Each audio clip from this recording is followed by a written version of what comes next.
तो हम कलकत्ते जा रहे थे, युद्ध तो समाप्त हो गया था और कारगिल विजय भी हम लोगों को मिल गई थी। तो हम कलकत्ते जा रहे थे ट्रेन से, प्रथम श्रेणी में टिकट था।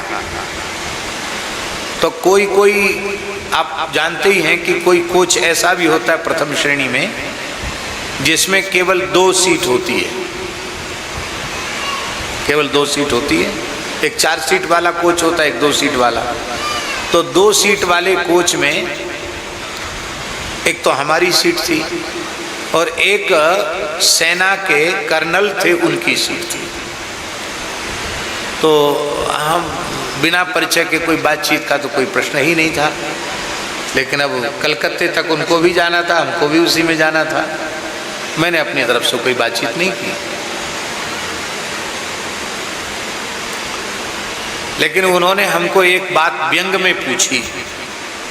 व्यंग तो जानते ना, बाबा जी हम तो यही समझते थे कि बाबा लोग बिना टिकट चलते हैं, इतना महंगा टिकट लेके आप कैसे चल रहे हो? तो हमने कहा आप कैसे चल रहे हो? बोले हमारी तो सरकार व्यवस्था करती है। तो हमने हंसकर कहा कि हमारी भी सरकार व्यवस्था करती है।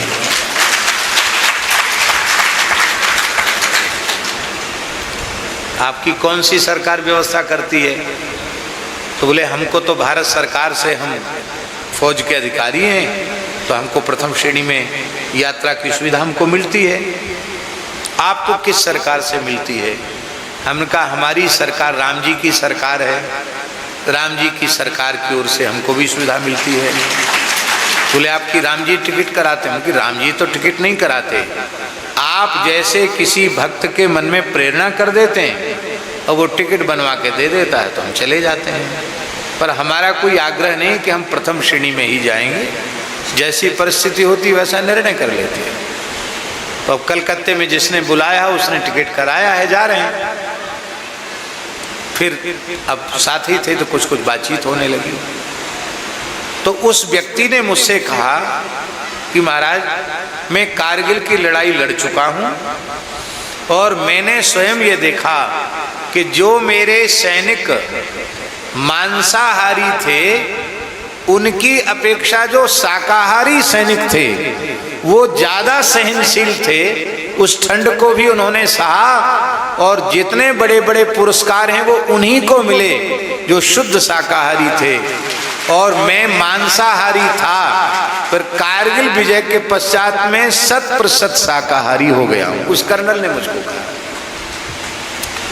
और एक बात माताजी इतनी विचित्र उसने बताई, उसने कहा कि देखो मांसाहारी प्राणी की अपेक्षा शाकाहारी प्राणी अधिक स्वस्थ होते हैं, मांसाहारी प्राणियों की अपेक्षा शाकाहारी अधिक दीर्घायु होते हैं।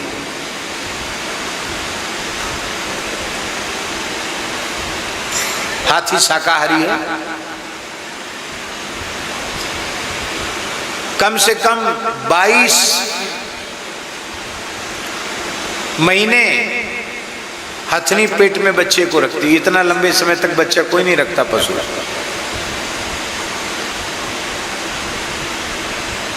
और हाथी के बच्चे का जन्मते ही वजन 1.25 क्विंटल से कम नहीं होता है, और इतना वजनदार बच्चा मुश्किल से 10 से 15 मिनट में अटखेलियां करने लग जाता है। और शेर का बच्चा 9 महीना पूरे नहीं करता है, कई दिन तक तो आंखें नहीं खुलती उनकी, ऐसे शेरनी उनकी रक्षा करती, बाद में आंख खुलती मांसाहारी होती। देख लो पिल्लों की आंख खुलती देर में, बिल्ली के बच्चों की आंख खुलती देर में। सिंह इतना नहीं जीता, पर हाथी 100 वर्ष तक कम से कम जीता। इससे अधिक जी सकता है हाथी, पर 100 वर्ष की उसकी सामान्य आयु है, 100 साल तो हाथी जीता ही।